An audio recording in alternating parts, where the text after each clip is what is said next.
That wasn't that bad. Yesterday, I kind of screwed up. I gave myself 2 injections instead of just 1. I have a bloat down here. It's not too bad, actually. Walnuts are really good to eat for fertility. My 12-hour shift went surprisingly well, but good news is I have a lot of eggs. I was actually feeling my ovaries. My ovaries are getting bigger.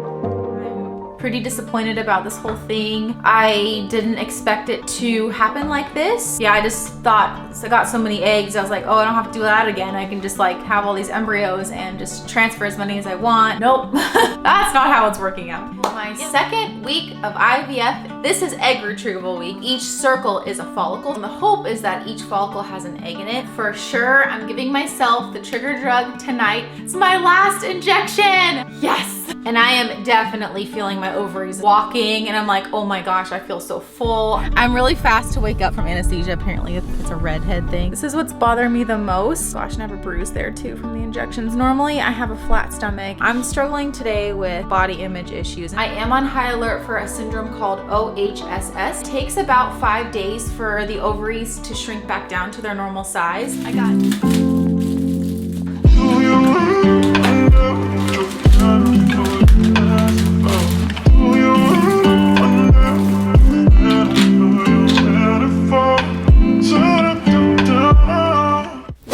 to transfer week. Well, no, this is still huge. I have to put it all the way in. That's what they said. No, halfway in. Oh, it is numb. That's good. Oh my gosh. Here we go. Here we go. Am I doing it in the right spot? I think I am. I can't do it.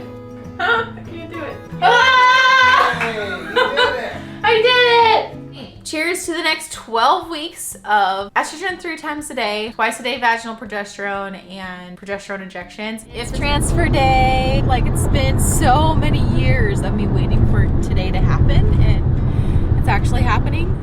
All right, we fought the traffic all the way home. They don't allow videotaping, unfortunately. The bladder and the uterus are like right up against each other, and so in order for them to get like a straight shot into the uterus, my bladder had to be full. This is my little embryo.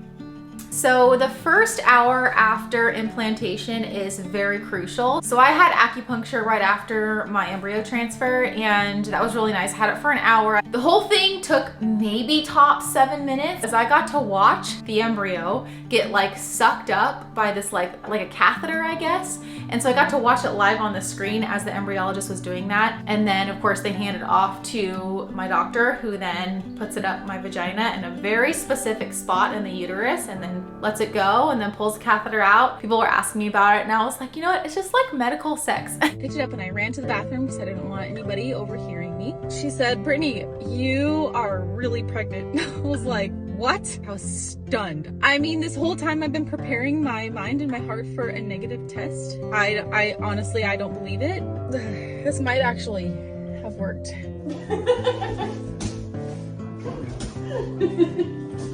Okay. Oh my God. Literally the moment I peed on it, it was positive. Maybe I can be a little bit more accepting, happier. I'm still mentally going through a lot. I've been there so many times when you see people announce pregnancy and you're like, well, there's no hope for me. Like, here's another person pregnant again. All my friends have kids and I'm just hopeless over here. So I've been there so many times. That's why I can't believe that I'm announcing my pregnancy. I was secretly hoping for a boy.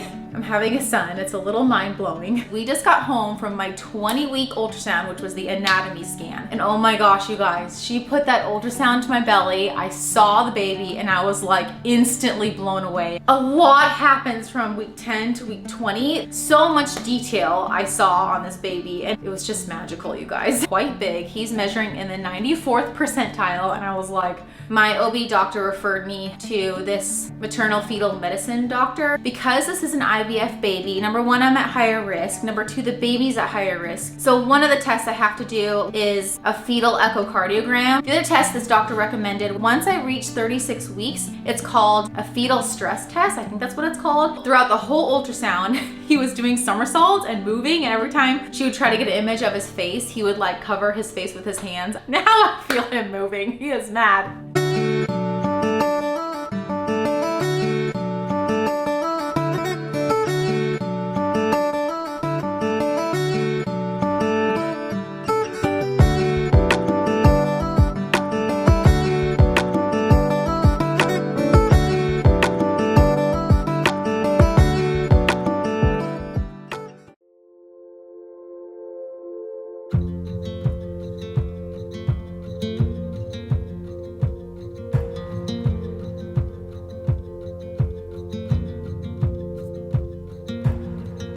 Say my name like you know what tomorrow brings and what the wildflowers sow.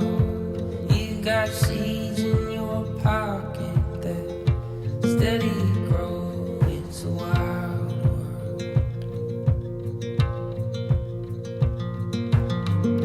You wrap me up in all your thoughts like seeing sun.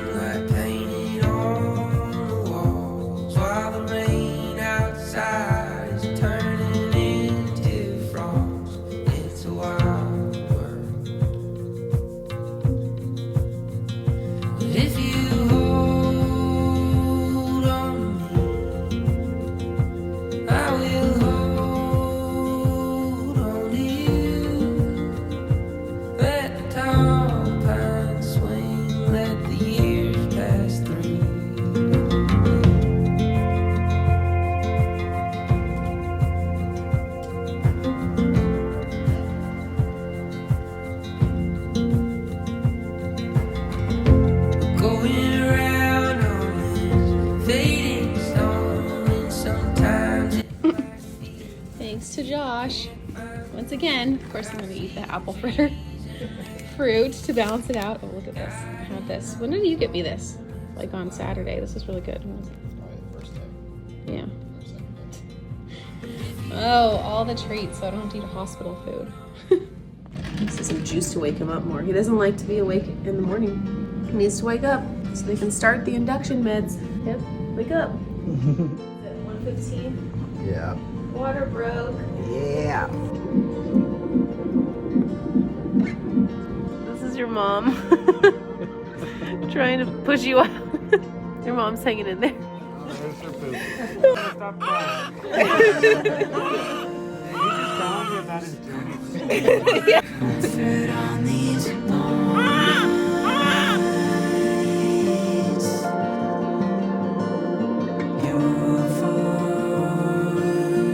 Joseph Mitchell Quinn Dry, but we're gonna call him Quinn for short. So this is Quinn, little Quinny boy.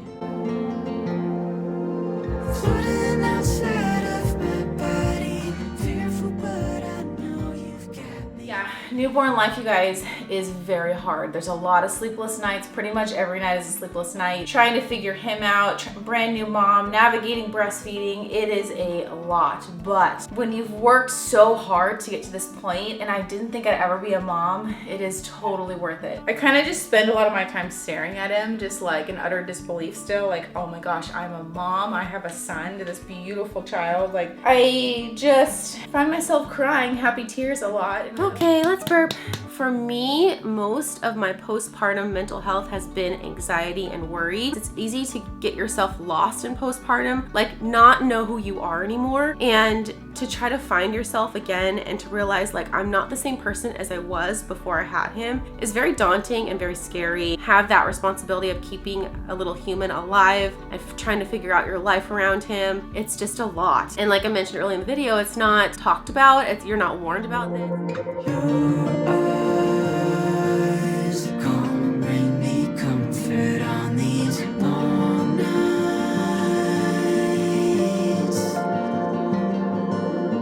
Your voice pulls me back when I've wandered too far.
away all of my frozen breast milk, and there was so much. Come to find out, I have high lipase, but I really want to share with you guys my breastfeeding journey. Quinn is 4.5 months, and it has been a journey. Let me tell you guys, breastfeeding is so hard. It has been the hardest part of postpartum for me.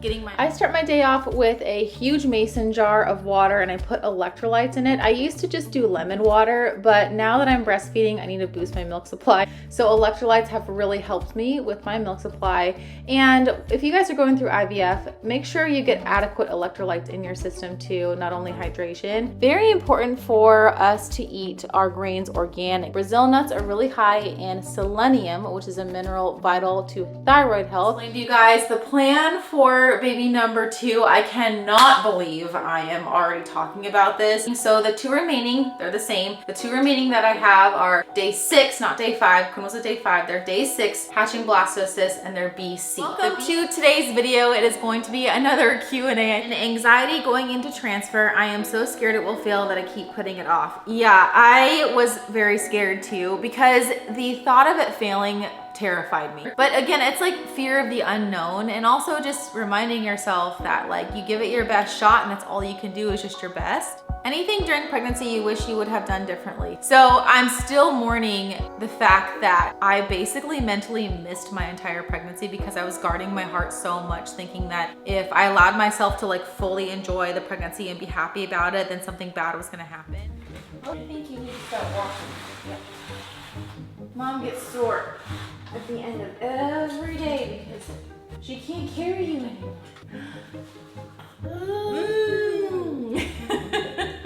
On telling you guys the plan for the next frozen embryo transfer, I do have 2 remaining embryos, and their grade is lower than Quinn's was, and so the chances of them taking are a little bit less, so I'm pretty nervous about that. Frozen embryo transfer number 2 is going to happen July 26th. So far, we're on track for that date. I am also planned to have a fully medicated frozen embryo transfer, just like last time. Like, I want another baby so badly, but I also am fearing the process because I think last time I didn't really know what I was in for. I didn't know how hard the progesterone oil shots were going to be. I didn't really know how long I would have to take them for every single day for the first trimester if it works. I had no idea how hard pregnancy is. I didn't know anything about high risk pregnancies if you're IVF pregnancy. I didn't know anything about how hard labor and delivery is, how hard postpartum is. I want another baby without going through all the other stuff. I'm more nervous about the whole thing, knowing what I'm in for this time, knowing that it's a lot. So I'm definitely sore, but I'm definitely not as sore as I was 2 years ago when I first started doing them. Honestly, these progesterone oil injections are way worse, in my opinion, than the stim injections because these are going in the muscle and it's a very thick medication in oil. July 26th, 2024 was another magical day, and I'm so excited to share all the details with you guys. I felt so different,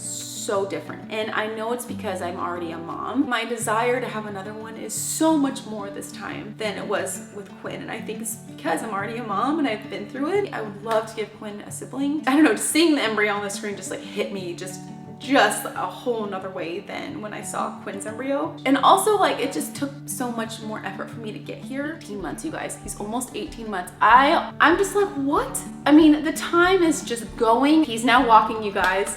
Hallelujah, he's now walking. I was so overwhelmed with thankfulness, gratitude, excitement, happiness. I was gonna wait until into 2nd trimester to start talking about the pregnancy, but since I no longer have this pregnancy, we will talk about it in this video. This is my first experience dealing with loss, so it was sort of in a state of shock the first week or so after finding out. I had a D&C a few days after finding out that we miscarried. I had literally no physical signs that something was wrong, and so you fully expect to go to your ultrasound and see your baby. And when that didn't happen, well, we saw a baby, but nothing was there and no heartbeat. Measuring very small. It's a shock. We do have one more embryo. This embryo is the same as the one that was just transferred and we lost.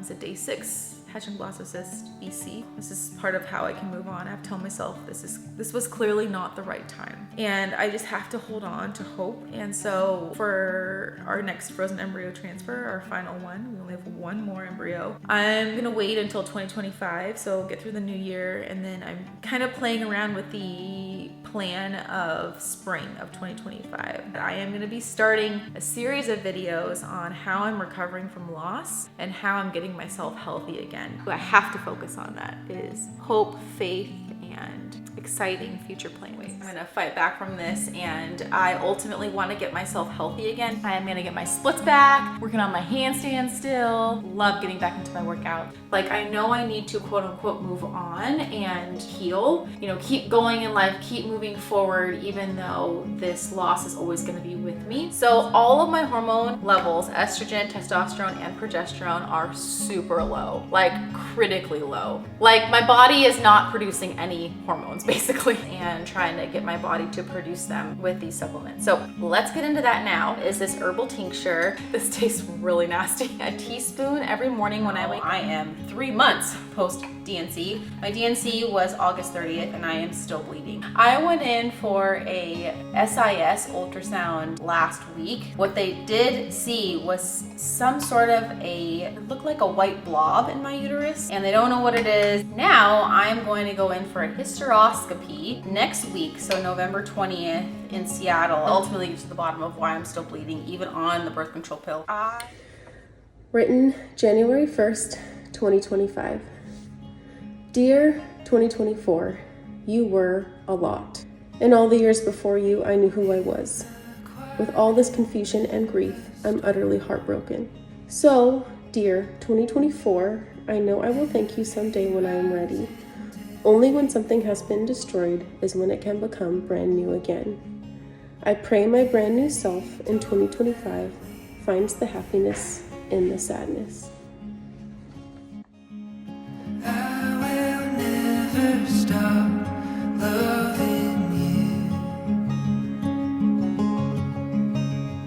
Every path that we might find,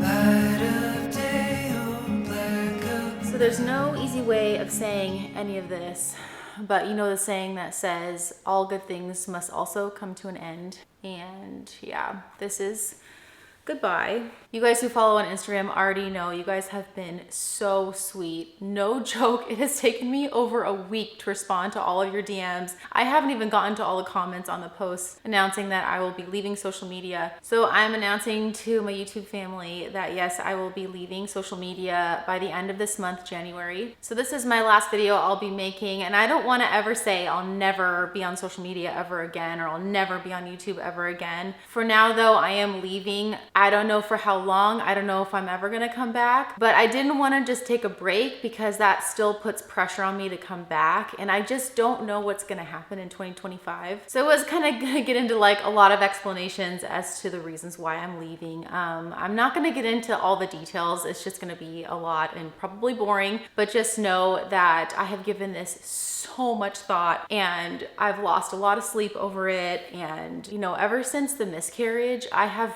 really been struggling mentally and emotionally, and just really trying my hardest to not be struggling. But when it comes down to it, I need to heal, and I have been healing. You know, I've been sharing and open with you guys on my healing journey since our loss, but social media right now is unfortunately not helping me. I mean, you guys are so great. If I just could interact with you guys and not interact with all of the whole world, it would be a way different story. But the reality is, you know, if you're a content creator, even a small content creator like me, you have to be engaged, you have to be all in. And my mental health is really taking a toll from the miscarriage, but also all of the stimulation with social media. It was not like this 5 years ago. 5 years, you guys, I've been on YouTube. I started my channel in 2020 to just kind of take a mental break from being an ICU nurse during COVID. It was horrible, and nothing else was going on in my life except for being a nurse and trying to survive the pandemic. And so I started my channel to share my knowledge on health and fitness, and then it kind of just morphed into me sharing my IVF journey and my infertility journey. And here we are today, 5 years later. And you know, social media was not what it was 5 years ago. 5 years ago, it was complicated, don't get me wrong, but there wasn't any AI yet. There wasn't any like really, really weirdness going on. Yes, the market was saturated, but I felt like people were more genuine than they are now. And I see so much, I know I hate using the word misinformation, but I see so much misinformation all over the internet now, all over social media, and people just are freely posting whatever they want. And then my anxiety is just so high when I get on social media to try to post my stuff, and then I see everything else coming up, and it's a lot. And I just need to step away. And man, over the past few months, we have been really sick with everything. So of course, Quinn's a toddler. He's almost 2, which is crazy. He's almost 2. 2 at the end of February.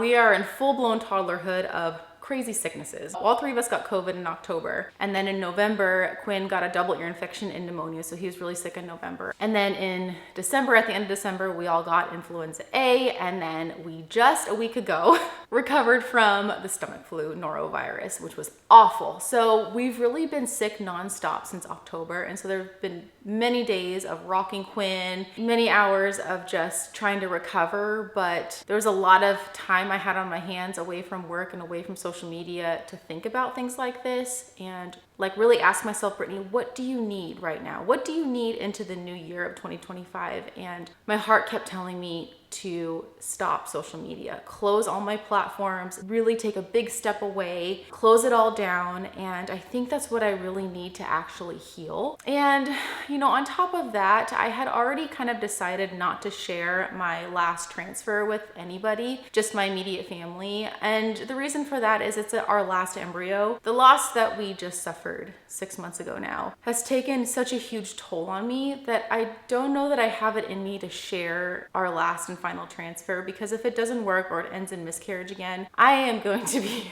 a wreck.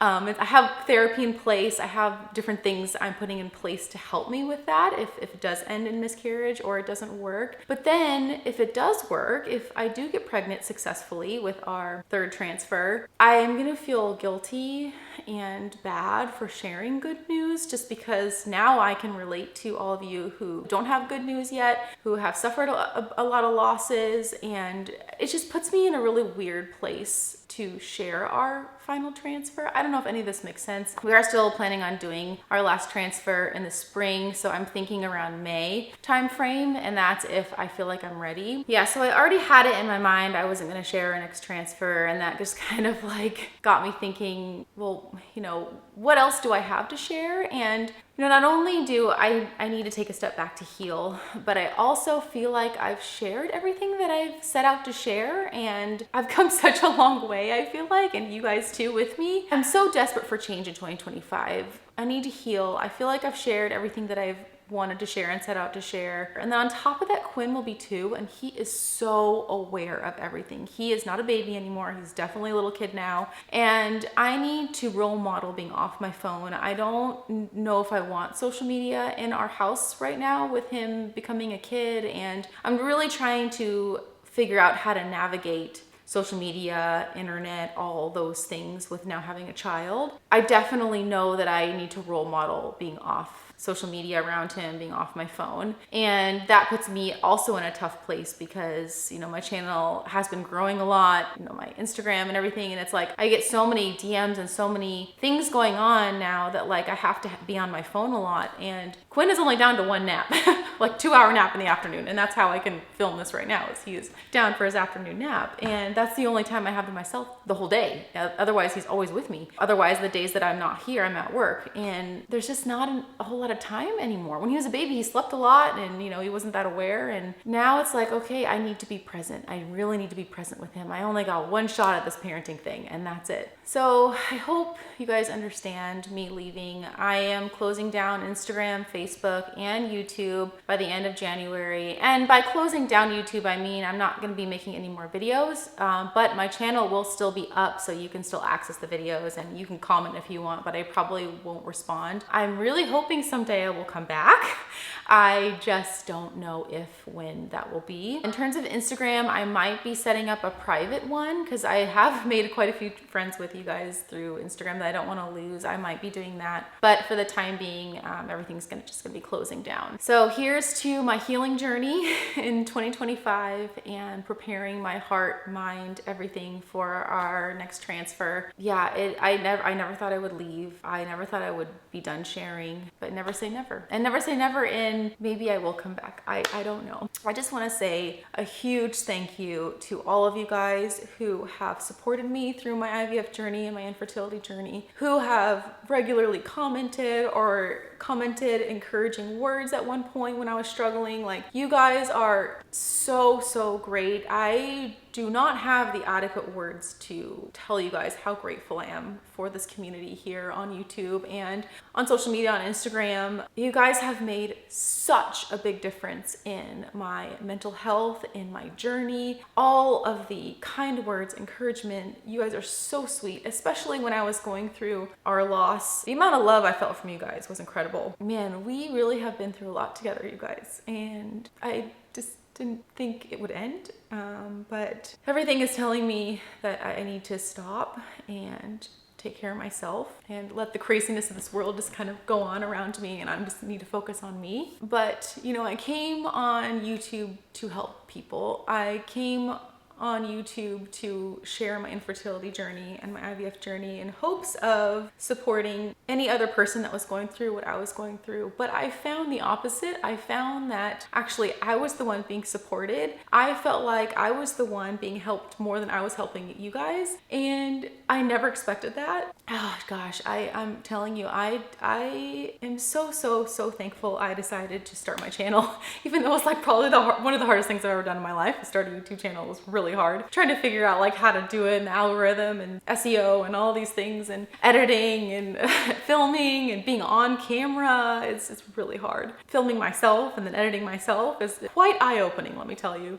I don't want to keep you guys any longer. Enough rambling from me. My heart goes out to all of you who are in the same boat as me, who are struggling with infertility, with IVF, with either baby number 1 or baby number 2. It's a really hard road, and just know that you're never alone. There's so many of us going through the same thing. Sending you guys so much love, baby dust, all the prayers, all the hopes, all the dreams. May the best come to you guys in 2025. And never forget, always remember to be kind to yourself. Bye.